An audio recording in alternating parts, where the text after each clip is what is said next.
Bunyi pelik, tapi pemasangan dashcam adalah satu keperluan yang memang tidak dapat dielakkan, especially bagi pemilik kenderaan yang ingin memastikan keselamatan diri dan kenderaan mereka. Namun, bila kita bercakap berkenaan dashcam yang built-in dalam kereta, terdapat beberapa kekurangan dan kelemahan yang kita tak sedar. Dashcam built-in dalam kereta, macam nama dia suggest, dipasang terus semasa proses pengeluaran kenderaan. Walaupun yang ditawarkan adalah kemudahan untuk tidak perlu pemasangan tambahan, banyak pengguna dapat tahu yang ciri-ciri yang ada pada dashcam ini tak sepada dengan harga dia. Kebanyakan dashcam ini cuma tawarkan resolution biasa dan rendah, point of view terhad dan rakaman yang tidak konsisten. Lagi-lagi dalam keadaan cahaya yang rendah, dengan harga yang jauh lebih tinggi. Ini buatkan kualiti rakaman dan fungsi yang ada tidak memberi nilai optimum kepada pengguna. Selain tu, benda yang orang tak cerita, sistem built-in ni jarang nak terima update atau langsung tak ada update.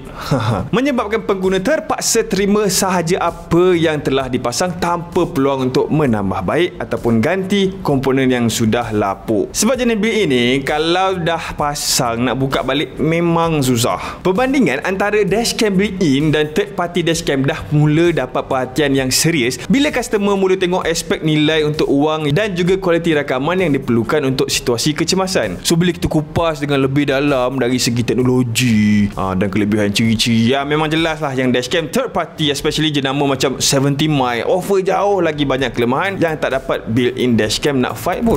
Kita ambil contoh 70 mi Omni 4K. Macam dah launch ke atau nak launch? Macam itulah. Dashcam ni memang ada company fokus. Dia buat dashcam je. So dia punya keupayaan recording resolution tinggi bagi video yang lagi jelas, tak kira dashcam depan ataupun yang belakang. Yang ni saya dapat tahu harga anggaran 1,100. Saya mention bukan saya saja, harga ni lagi murah dari dashcam built-in dari model-model even JDM. Contohnya Honda City ni, dia ada built-in dashcam pada harga 1,199.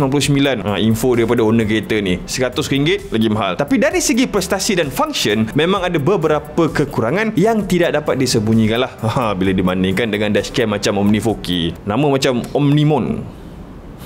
Perbandingan ini bukan sekadar harga semata-mata, tapi juga kita nak sentuh pasal kepuasan customer yang sepatutnya mampu terima teknologi yang lebih canggih dan baru dari jenama yang hidup semata-mata untuk buat dashcam. So, untuk kupas perbandingan ini, kita akan tengok beberapa aspek penting yang membezakan kedua-dua sistem. Pertama, dari segi resolusi rakaman, 70 mi Omni 4K dia tawarkan rakaman dalam resolution 4K, upgrade daripada Omni generasi lepas. Obviously, kejelasan gambar yang tinggi, terutama bila digunakan untuk rekod insiden jalan raya atau untuk tujuan bukti insiden, cukup berguna masa berlaku kemalangan atau perselisihan, sebab rakaman yang jelas dan terperinci memberi perbezaan daripada segi bukti yang lebih baik. Sementara tu, dashcam built-in ini tawarkan resolusi standard ataupun HD. Nak bagi faham, 4K daripada Omni ni kan, dibahagi jadi 4 gambar. Sekeping daripada 4 gambar tu adalah HD. And then ada something yang kita panggil point of view ataupun sudut pandang. Omni 4K boleh rakam kedua-dua pandangan hadapan dan belakang secara serentak, dan built-in yang kita banding pun sama, tapi sebabkan prosesor yang lama, built-in selalu kita dengar dengan isu-isu macam kekurangan rakaman, tak stabil dengan pemprosesan data yang terlalu lambat. Yang 4K dekat Omni ada Night Owl Vision, My Color Vivid Plus, 70 mi Lumi Vision teknologi. Maksudnya kan, gambar time malam dikemaskan untuk vision yang lebih baik. Datang dengan Advanced AI Motion Detection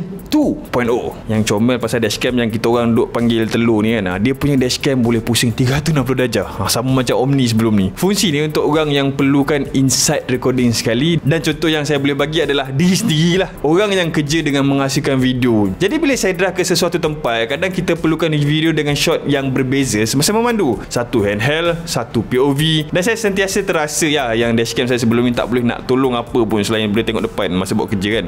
Dan sekarang dengan dashcam telur, saya punya kerja nampak lagi profesional lah, sebab daripada penggunaan kamera dan handphone, sekarang ada tambahan yang nampak kemas, point of view yang luas masa drive. Lagilah saya tak jumpa built-in dashcam yang boleh pusing 360 darjah. And ini first ever rotating design untuk dashcam. Saya sebut AI motion detection tadi kan, recording nanti ada tracking yang lebih precise and pusingan yang lebih smooth, yang confirm tak ada dekat dashcam built-in. Dia ada smart features, Wi-Fi 6 GHz, upgrade daripada Omni generasi lepas dengan 512GB Android solutions. Yang lagi smart, dia ada 4G connectivity, instant app alert, app live streaming. Satu perkara pula yang saya terkejut hari ini dalam dunia dashcam adalah CPL integrated. Saya bagi tahu dulu CPL ni apa. CPL adalah filter yang dipasang di kamera khusus macam DSLR dengan nama Circular Polarizer / Linear, CPL. Fungsi dia untuk buang glare, untuk buatkan gambar final lebih dramatik. Dan saya pernah terfikir juga kan, biasanya kereta sekarang dah ada lampu yang makin terang sampai boleh buta kejap lah mata kita kan. Dan dashcam pun terus putih lah.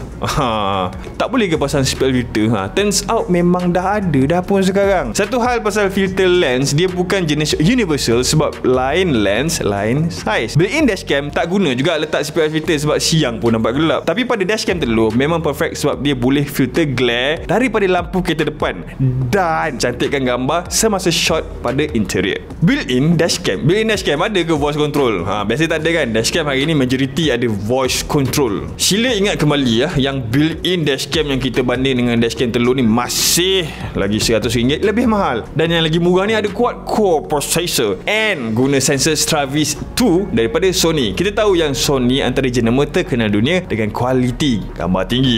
70mm guna Sony latest sensor untuk dashcam telur. Dan dari reka bentuk nampak susah lah dia nak overheat sebab rekaan yang bulat dan sedikit besar memberi aliran udara yang baik. Yang confirm tak ada dekat dashcam built-in, dia ada smart features lah. Kan smart dashcam Omni 4K. Dalam ni ada Find My Car, real time route tracking, obviously ada built-in GPS dan dual channel yang tadi tu kan. Ada collision detection dan time lapse recording. Satu telur ada semua ni.